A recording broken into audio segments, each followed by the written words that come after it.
Today's video might be a hate crime. Today's video might result in me being pepper sprayed or kicked off of all my social media accounts. But I don't care, because today's video is so important. I'll show you how vexatious transgender litigant Jessica Yaniv has the potential to be very violent and, worse still, has absolutely no fear of Canadian laws. God help me get through this video today without ending up before a human rights tribunal or charged with some sort of hate crime for misgendering my subject.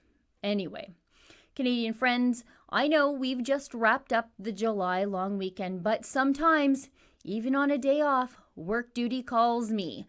Yesterday, prolific human rights tribunal litigant, serial small claims court filer, transgender testicle waxing aficionado Jessica Yaniv sat down for a live stream debate with right-leaning transgender pundit Blaire White, and I watched all of it at least 3 times.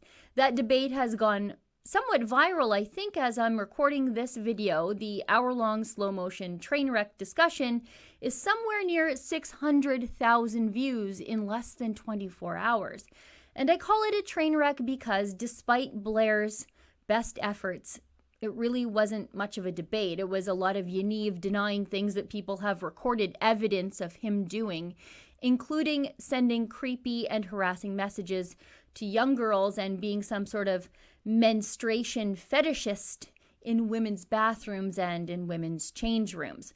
I highly recommend you go watch the live stream for yourself. And I also highly recommend the coverage of Jessica Yaniv and Yaniv's multiple human rights tribunal cases against several British Columbia estheticians who refused to wax his testicles over at the Millennial. But before I talk about what went on in that debate, let's talk about what happened last week when a reporter from Press for Truth named Dan Dix confronted Yaniv and his mom as they entered an elevator after their BC Human Rights Tribunal hearing. Get out. This is a secure area. Get out. Get out. This is a public space. No, it's not. Get out. Yeah, it is. Get out or I will pepper spray you. Excuse Get me? out. No, don't touch me, man. Don't touch me. Go out now. Hey, Get out. Don't touch You me. go out. Out. Out you go. Get out. She just pulled the fire out. I did. I am on the phone. Pull Get in it, here. pull Wow. Get in I'm not here. Get in scared. here. Get in. Yeah. So progressive. Yeah, so aggressive, hey? Progressive. Nicely done. Let's recap that cornucopia for the eyes we've just seen together, shall we? Yaniv pulls the fire alarm, threatens to pepper spray Dix, and then calls 911. I hope Yaniv was calling 911 to turn himself in because in Canada, using pepper spray on people is illegal. So is threatening to use pepper spray on people. Rightly or wrongly, disagree with the law or not, and to be honest with you, I kind of do disagree with the law, but it is the law here in Canada. Here it is from the Justice Canada website. A prohibited weapon includes any device designed to be used for the purpose of injuring, immobilizing, or otherwise incapacitating any person by the discharge therefrom of tear gas, mace, or other gas, or any liquid, spray, powder, or other substance that is capable of injuring, immobilizing, or otherwise incapacitating any person. So what Yaniv did in that elevator to Dan Dix, well, that's akin to threatening to use a prohibited firearm, like an Uzi, on a journalist. Where were the police when that video went viral? And it absolutely did go viral. But nothing happened to Yaniv then. And you know what happens when people like Jessica Yaniv don't face consequences for their bad actions? They get emboldened. So that brings me to the debate with Blaire White. During that debate with Blaire White, Yaniv did something again that is highly illegal here in Canada. He brandished a taser. Let me show you the clip first. It's really short, and it might be hard for you to understand because Yaniv talks like he has a mouthful of marbles and a central nervous system full of psychiatric medications. Just watch. An attack, which is illegal in Canada. Just saying. But Do you think that was like cute? Was that a moment for you? no, that wasn't a moment for me. That handheld weapon brandished by Yaniv on an international live stream to show off to Blaire White his extreme victimhood is on a list of weapons prohibited here in Canada. Here's the law again from the Justice Canada website. Prohibited Weapons Order Number 3. Any device that is designed to be capable of injuring, immobilizing, or incapacitating a person or an animal by discharging an electrical charge produced by means of the amplification or accumulation of the electrical current generated by a battery, or where the device is designed or altered so that the electrical charge may be discharged when the device is of a length of less than 480 millimeters, or any similar device. So Yaniv being in possession of that handheld weapon is the same type of crime as Toronto gangsters walking around with illegal handguns in the waist of their pants, or me having an AK-47.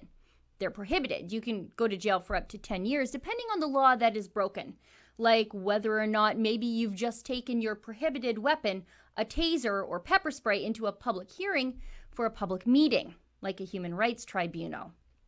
Now, I did talk to a law enforcement expert that I know, and he said that Yaniv's taser may actually be a replica flashlight, but even so, that's not what Yaniv is presenting it as. Yaniv is not using it to find his keys in the dark, and threatening people with a replica version of a weapon is also illegal in Canada anyway.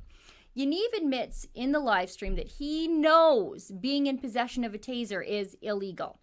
And if I brandished a replica illegal handgun on air right now, well, you know where I'm going with this. The police would be here in a heartbeat investigating me for it. Now, regular viewers will know I'm an advocate for self-defense. And with people like Jessica Yaniv wandering or rather scootering about on the streets out there, I'm only more concrete in my views. What I want to see is equal treatment under the law. If the police would come for me, they better come for Jessica too. Especially when during the live stream, Yaniv makes clear why he carries pepper spray and why he carries the taser. It's not for physical threats. It's for hurt feelings. Listen carefully to Yaniv tell us himself. And again, it's hard to tell because he sounds like he has a mouth full of cotton from having a head full of medicine, which actually makes me feel a little better that he's possibly taking medicine here. You're a woman, just be a woman. Walk in and know that you're a woman. Don't tell Because me. then you get assaulted over here. That's why I have to have pepper spray with me. Did you catch that? Yaniv carries pepper spray for insults. People are insulting him, so that could justify a quick mace to the face. I've been misgendering him this whole video, so am I going to get pepper sprayed into next week if he ever scoots up to catch me? Here's my opinion, and this is just my own opinion after watching quietly from the sidelines and observing the Jessica Jonathan Yaniv fiasco unfold slowly in the dark recesses of the internet and on radical feminist websites over the last 2 years. Yes, I've been lurking like Jessica Yaniv in a ladies' change room.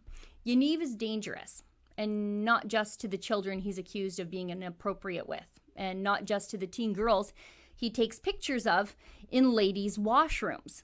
He is dangerous through his own admission to anyone who disagrees with his agenda of destruction, and to anybody who stands up to his abuse of human rights tribunals and his attempts to coerce women into touching his genitals. For the Rebel.media, I'm Sheila Gunn Reid. What you just saw there is the daily video that I do here at The Rebel. I'm not scared of getting slapped with a human rights complaint if it means I'm speaking the truth. And I'm also not scared of getting fined by Alberta's elections commissioner if it means I'm fighting for press freedom. To see the full story of my battle with the elections bureaucracy here in Alberta for writing a so-called illegal book, go to SaveSheila.com.